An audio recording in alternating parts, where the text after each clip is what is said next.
I still often get asked the question, what should I get first, a jointer or a planer? And my answer has always been to get a jointer first, but today I'm going to show you how to joint using a planer.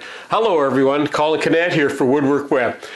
My little jointer is only 6 inches wide, but sometimes I have boards that are 7 or 8 inches wide. And they won't go through the jointer properly because the wood is wider than the jointer knife. So this area here doesn't get jointed. What you're looking at is a piece of wood that I have that is almost 8 inches wide that I want to joint one edge. But if you look at it, you can see that it's warped. And what I have it sitting on right now, this is my workbench, but what I have it sitting on right here is a piece of high density fiberboard. This is a manufactured board, and this wood, this manufactured wood, is very, very straight and very flat, and it's perfect for making the jig that we're going to make. Most of the wood that I ever want to joint on my planer is only 8 inches wide, but my planer is 15 inches wide. And the reason I've cut this piece of board, this high density fiber board, at 14 inches is because it gives more structure. There's more stability to it. So you want to make the board that you're going to use as your base as wide as what the widest your planer will take. So if you have a 13-inch planer, you would be able to use a 12-inch board in it. The first thing we want to do with the base of our board is to glue on a piece of wood, any piece of wood. And this piece of wood is 3/4 inch by a 1/2 inch.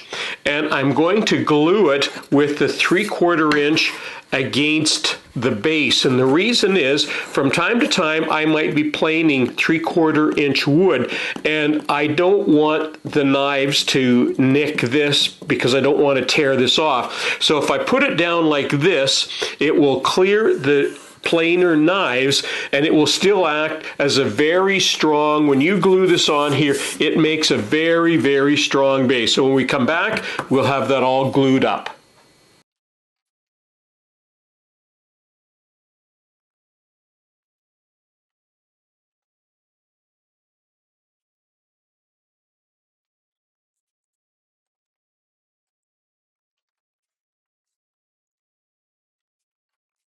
Before we get started with the actual planing, I wanted to talk for a second about my planer. Now you'll notice that it has this big table in here, and that's because when I purchased it, somebody had taken out the rollers inside, 2 or 3 of the rollers, and hadn't replaced them, and I didn't know until I purchased it and got it home. And of course by that time the rollers, wherever they were long gone because it was the person before that that had removed them. The way to fix it for me was to build a table, a flat table, and I put a laminate top on it, and I keep it waxed with just an ordinary paste wax. And I know some of you are going to think, oh well, it creates a lot of extra friction. No, it doesn't, because watch this.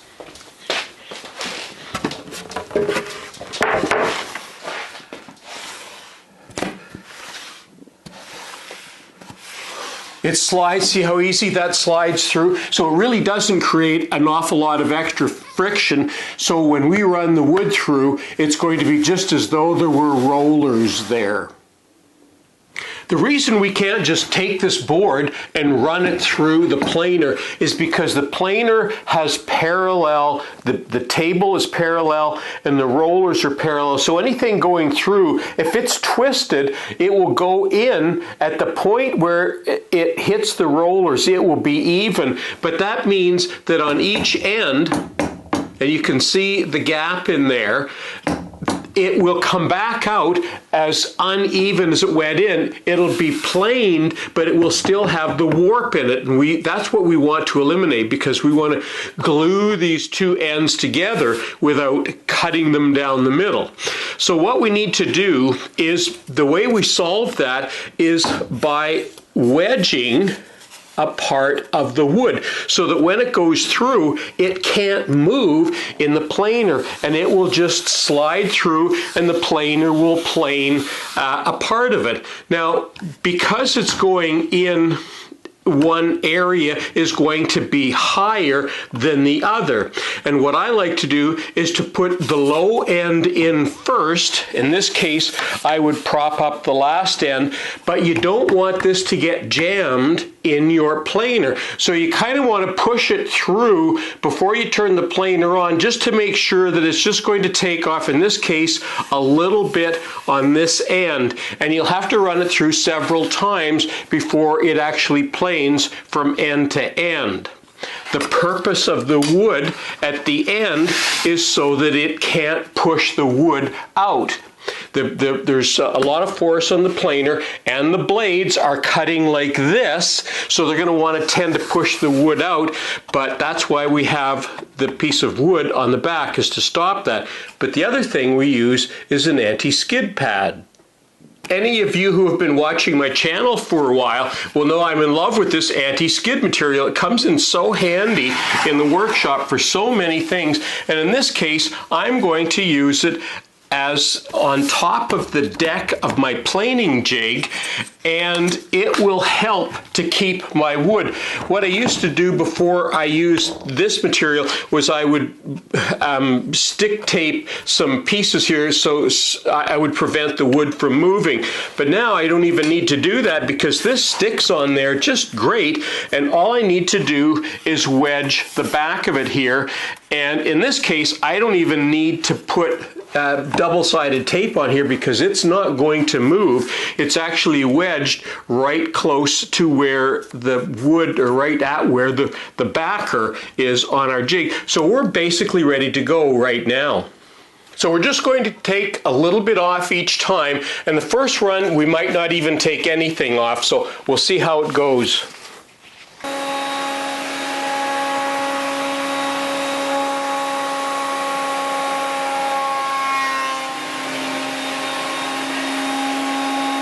That's what's being taken off on the first pass, just that little bit of high spot. And this will continue to plane here until we start planing the entire length of the board.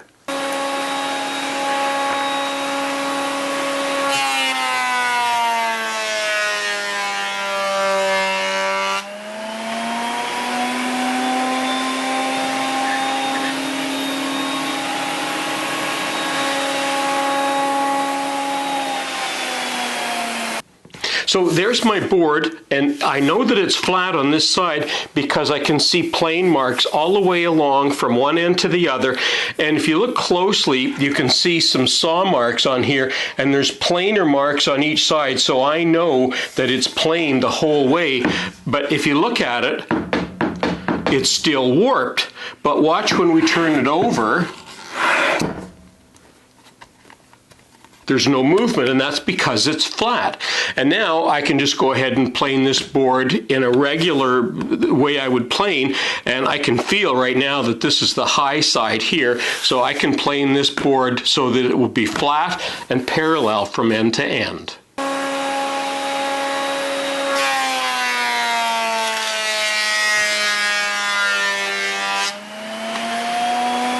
And there's the two boards that I wanted planed, and you can see why I didn't want to cut it. Look at all the beautiful figure in there. And now I'll take these to my big bandsaw and cut them in half right here, and then those two halves where there's rough saw cuts, I'll run those through the planer, and that will give me 4 boards that I can then glue together.